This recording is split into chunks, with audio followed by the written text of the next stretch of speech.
بڑی کوششیں یہ کرتے رہے ہر زمانے میں، حکومتوں کا تختہ پلٹ کر کے کسی طرح سے اپنے ہاتھ میں حکومت لینے کی، لیکن ان کی کوششوں کو ناکام بنا دیا گیا۔ خاص طور پہ اخوان المسلمین کی جو تحریک ہے، اس نے عرب کے الگ الگ ممالک میں، حالانکہ ان کو بہت کچھ ابتدائی دور میں سپورٹ کرنے والے عرب کے لوگ ہیں۔ مصر میں جمال عبد الناصر وغیرہ کے زمانے میں جب تحریکوں کے خلاف کریک ڈاؤن شروع ہوا ہے، تو بہت سارے جو تحریکی تھے ان کو پناہ دینے والا سعودی عرب ہے۔ سید قطب کے بھائی محمد قطب زندگی بھر سعودی عرب میں رہے، سعودی عرب کی پناہ میں رہے، سعودی عرب کا کھاتے رہے، سعودی عرب نے ان کو پناہ دی۔ حتیٰ کہ میں نے غالباً پڑھا کہ شیخ ابن باز نے سید قطب کی جب پھانسی کا مسئلہ ہے تو شیخ ابن باز نے ان کے لیے سفارش بھی کی تھی۔ پر یہ آستین کے سانپ ہیں، جن حکومتوں نے مشکل ترین حالات میں اخوان المسلمین کو پناہ دی، یہ اسی کی جڑ کھودنے میں لگ گئے کہ ان حکومتوں کو ہی ہٹاؤ اور اقامت دین کے نام پر اخوانی حکومت لے کر کے آؤ۔ اور جب یہ جو سپولے ہیں نا آستین کے، جب یہ پکڑے گئے، جب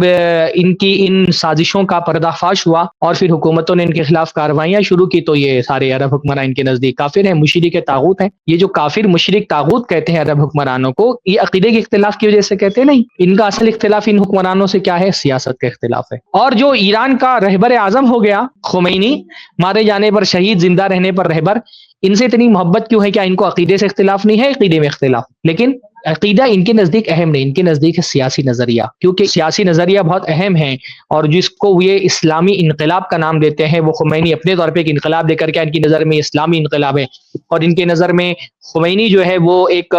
رول ماڈل ہے ان کے لیے، کہ یہ چاہتے ہیں کہ جیسے خمینی ایران میں ایک سو کالڈ انقلاب لے آیا، ویسے ہی مسلم ملکوں میں بھی یہ اس انقلاب کو لے آئیں اور حکومتیں ان کے ہاتھ میں آ جائیں۔ تو کیونکہ ایران ان کا رول ماڈل ہے نا سیاسی اعتبار سے، عقیدے کا کتنا بھی اختلاف ہو، عقیدے کے اختلاف سے ان کو فرق نہیں پڑتا ہے، سیاسی نظریات کیونکہ موافق ہے، اس لیے ایران ان کا چہتا ہے، یہ ایران کے چہتے ہیں، جہاں بھی یہ رہیں گے یہ ایران کی حمایت ہی کرتے رہیں گے۔ حالانکہ روافظ کو ان سے ایسی کوئی محبت نہیں ہے۔